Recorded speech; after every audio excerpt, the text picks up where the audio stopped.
Hey y'all, it's your favorite Nikki Reader back with another story time. Don't forget to like, comment, subscribe, channel, catch these vibes, and turn on post notifications so that way you get notified every time there's a big Reader post, y'all.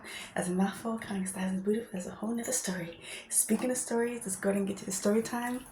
Grab your tea, grab your snacks, grab a seat, and let's get into all that. Okay, so this is part 2 of I guess like Happy International Women's Day, and just again, just going over some things about Black women in specific being disrespected. Okay. Okay.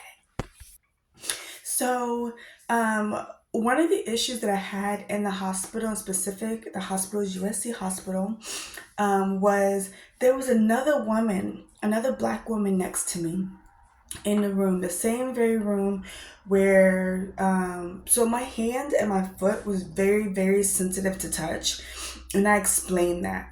And they would come in, even times they weren't running tests or weren't drawing blood. But speaking of drawing blood, they drew so much of my blood, and I never got any information as to why they were drawing blood. And even, my roommate in there was like, why do y'all keep drawing blood? What are y'all doing with the blood? And we literally just don't know. No one ever gave us answers on what they did with the blood test. Like, nothing. But she was, constantly calling up for help in ETC. And obviously, I'm trying to get answers and trying to figure out what's going on in my body. And I was annoyed and frustrated. I'm not even gonna lie. I was annoyed and frustrated that this woman next to me was doing so much yelling. I was just like, girl, my head hurts. I'm trying to figure out what's wrong with me. These doctors and nurses aren't giving me any information. I keep having to go through all this test and not getting any information back. Just imagine you feel like a freaking lab rat. Okay? No information being told to you. And you don't get any information back as far as your results until after you're released on your medical documents, and you're looking at your medical documents and they're saying everything's coming back normal. They said that in there, but you're looking at everything, it's like, oh, normal. And then you see how, oh, she has a mental issue. Oh, it pretty much insinuating that I'm making this up and all this stuff. And it's like, I didn't make up peeing on myself. I didn't make up the fact that I couldn't poop for 8 days. I didn't make up the fact that I couldn't pee and had to be decathetered. I didn't make up my hand being swollen. I didn't make up my foot being swollen. I didn't make up not being able to use the left side of my body. So what did I make up? So it's just like, okay. And even there was a point in time where I had to do an EMG test, and and the EMG doctor was just like, is everything okay with her back? Pretty much, because mind you, I'm just sitting here laying on my back, and one of the doctors in the ICU was like, she's gonna have a bad back. Like, she's gonna mess up her back in the way that I was lying and laying on it, but nobody would help me, And the doctor was like, oh no, it just must be from the lumbar tap. Now imagine that too. You have got to go and get a lumbar tap, which pretty much means they take fluid from your spine. So when you're doing it, you're laying on your stomach, and that hurt because everything going on with your body, and you're literally just being flipped and tossed like a freaking steak. And then you have to come back and you have to lay on your back. Then they tell you, oh, because of what we drained, you're probably going to be very tired and you probably have a headache. If you have a headache, let us know. I had a headache and they did nothing about it. I had that headache up until I got released from the hospital, even after that. Now, going back to what my roommate was saying is, yes, I was annoyed and frustrated at the time, but experiencing what I experienced at USC, I'm like, well, that's why she was yelling. I personally couldn't yell. I didn't have my voice. So I personally couldn't yell. I didn't have a voice because of the oxygen treatments I had to do because Ramanazi lied about their broth. But I understand why she was yelling. She was yelling because she was a Black woman in the hospital and they were ignoring her.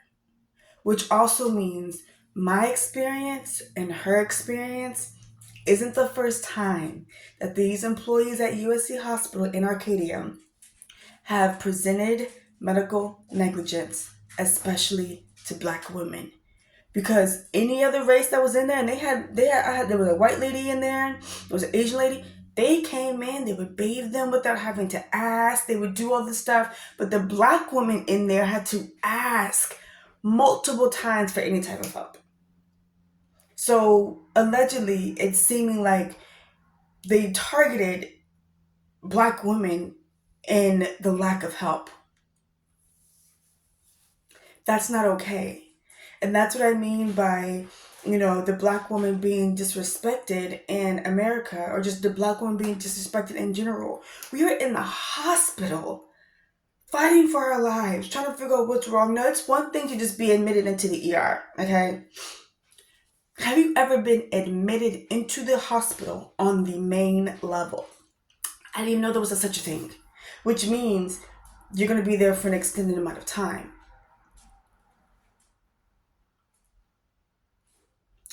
Which means multiple days if you were admitted into the main level in the hospital. After the stroke, the lead stroke in the ICU, they admitted me to the main level because they were like, oh, the ICU is temporary. Since you're going to be in a longer stay, you have to go to the main level. So who knows what those doctors are doing? And it's like one of the nurses in the ER, after I got forced to be released and then readmitted into the ER the second time, was mad, Karen, because she said that now they're doing an investigation on the nurses and they're upset. Don't be mad at me. Don't be mad at my roommate who was yelling. Be mad at your lack of care as a medical professional. Okay? That's your job, is to care, not just to get the check, to care. And while in my stay, there was a lady who helped bathe me. My mom was like, yo, what's up? Help her. So there was a lady who helped bathe me. And while she was doing that, she said, because, again, you had to ask. And the way they were treating me, I was scared to ask for help to get bathed. I was scared to ask for help, to brush my teeth. I was scared to ask for help for anything because I wasn't trusting these people. So imagine going 11 days and your hygiene's all over the place. And then you can tell that they are making fun of you in different ways in ETC, but y'all the ones poking me in and out. And that's why the doctor who came and gave professional advice about the folding catheter was just like, take it out if you can. And I had to beg for them to take it out, even though one of their professionals suggested that happened. I had to get approval from a different doctor. I don't even know who the damn doctor was, because I thought that was the doctor, to do it, because she was like, you're going to risk getting an infection. Which, obviously, these people didn't care. Because also, guess what? While this was happening, I was on my period, too.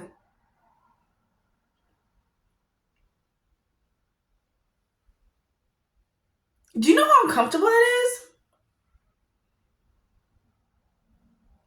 Do you know how uncomfortable that is?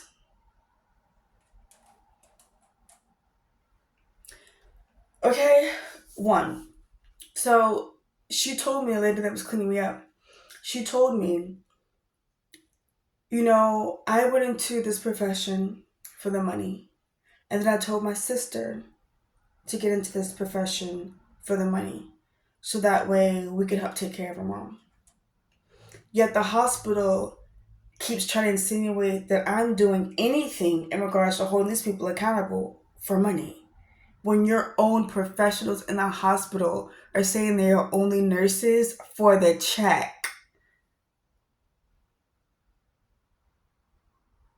And you had multiple black women begging for help. And you're worried about anybody holding your staff accountable because you think we're looking for a payday. No, we're looking for justice. The payday just comes with that. We're looking for justice. Okay? I didn't initially start doing this because I'm like, oh, I'm about to be rich. Oh, I'm about to make some money.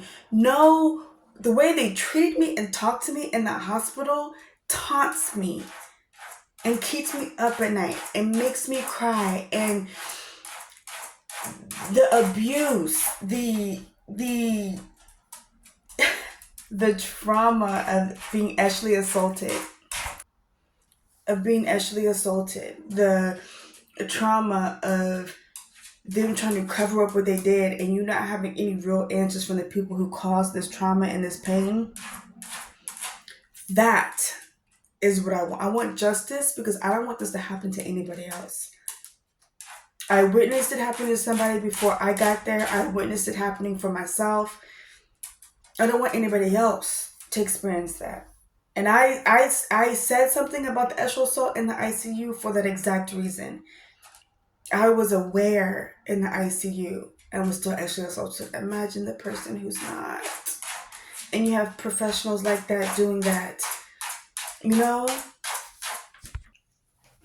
So from the beginning, I didn't want any issues to be carried on and onto other patients inside the hospital. Now, in the way that America works, when you get justice, yeah, you do pay for pain and suffering. I'm going on 2 years and still in a wheelchair. I still have back issues. My body still isn't fully recovered. I lost my job. Okay, I'm not a fitness professional anymore, and I'm trying to figure out my life. You know, it's affected my life. It's affected my fucking credit because I was only able to do so much. And nigga, I had top tier credit. And as a black woman in America, we pride ourselves on that because that's like gold. Okay? There's been so much that's lost. You know, my relationship with my family wasn't that great, but this shit didn't help either. So yeah, on top of wanting justice, yeah, you are going to pay for my pain and suffering. That's the bare minimum.